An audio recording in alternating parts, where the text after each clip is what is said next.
రాజ్యాంగబద్ధంగా రాజకీయ శక్తితోని పోరాటాలు మిళితం చేసి ప్రజా పోరాటాలు మిళితం చేసి మనం కలలుగానేటటువంటి సామాజిక న్యాయ తెలంగాణను సాధిస్తామని మళ్ళొకసారి సగర్వంగా ప్రకటన చేస్తూ ఉన్నాం. మరి వాళ్ళ తెలంగాణ రాష్ట్ర సేన మీ ముందుకొచ్చిందంటే ఉట్టిగానే రాలే. తెలంగాణలో ఏం జరుగుతుందో ఒకసారి తెలుసుకోవాలి, మనం ఆలోచన చేసుకోవాలి, అర్థం చేసుకోవాలి. ఎన్ని పార్టీలు ఉన్నాయి? 3 పార్టీలు ఉన్నాయి. భారతీయ జనతా పార్టీని తీసుకుందాం. ఆ బీజేపీ అనే పార్టీకి అసలు తెలంగాణ ఏర్పాటే ఇష్టం లేదు, తెలంగాణ ఏర్పాటు అవడమే ఇష్టం లేదు. అందుకే వాళ్ళ అగ్రనాయకత్వం అంతా కూడా ఏం మాట్లాడతారు? తల్లిని చంపినరు, పిల్లని బతికించారని ఒకలంటారు, ఇంకొకరు ఏమంటారు? నిన్ననే ఒక తలకాయ లేని ఎంపీ, మెడకాయ మీద తలకాయనే లేదు ఆయనకు, ఏమన్నాడు ఆ ఎంపీ? ఇండియా పాకిస్తాన్ విడదీసినట్టట, ఆంధ్ర తెలంగాణను విడదీసిరట. మరి వాళ్ళ అగ్రనాయకత్వం ఇన్ని మాటలు అంటుంటే మన ప్రాంతంలో ఉన్నటువంటి భారతీయ జనతా పార్టీ బానిస ఎంపీలు ఎవరైతే ఉన్నారో ఒక్క మాట కూడా వాళ్ళు మాట్లాడరు.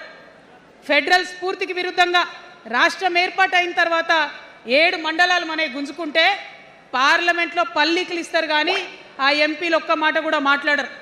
మనకు 8 రూపాయలు ఇవ్వకపోతే ఆ ఎంపీలు ఒక్క మాట మాట్లాడరు. విభజన హామీలు ఇవ్వకపోతే ఆ బీజేపీ బానిస ఎంపీలు ఒక్క మాట కూడా మాట్లాడరు. అంతేకాకుండా సామాజిక న్యాయం అనేటటువంటి ఒక కాన్సెప్ట్కే బద్ద వ్యతిరేకి భారతీయ జనతా పార్టీ. అందుకే ఏం చేస్తున్నారు? మహిళా బిల్ అయితే మోసం 2 సార్లు పాస్ చేసిర్రు, దాన్ని మొత్తానికే పక్కన పెట్టేసిండ్రు. బీసీ బిల్లు ఇక్కడికి వెళ్ళి పంపిస్తే దాన్ని తొక్కిపెట్టిండ్రు. కులగణన వేస్తామన్నారు, దాన్ని తొక్కిపెట్టిండ్రు. అత్యంత పేదవాళ్లకు సమాజంలో 2 బుక్కల అన్నం పెట్టేటటువంటి ఉపాధి హామీ పథకం ఉంటే కూడా దాన్ని కూడా మొత్తానికి బంద్ చేసి పెట్టిండ్రు. అయినా కూడా ఈ బీజేపీ బానిస ఎంపీలు ఒక్క మాట కూడా మాట్లాడరు, కనీసం పెదవులు తెరవరు. నేను ఇవాళ బీజేపీ ఎంపీలను డిమాండ్ చేస్తున్నా, సవాల్ చేస్తూ ఉన్నా, మీరు తెలంగాణ తల్లి బిడ్డలైతే కనీసం భద్రాచలం దగ్గర ఒక 5 గ్రామాలు ఉన్నాయా, ఆంధ్రాలకు పోయినాయి, అవి పోతే మన రాముడి గుడి మునిగిపోతుంది. పోలవరం నిండితే భద్రాచలం మొత్తం కూడా నీళ్ళు వచ్చేటటువంటి పరిస్థితి ఉన్నది.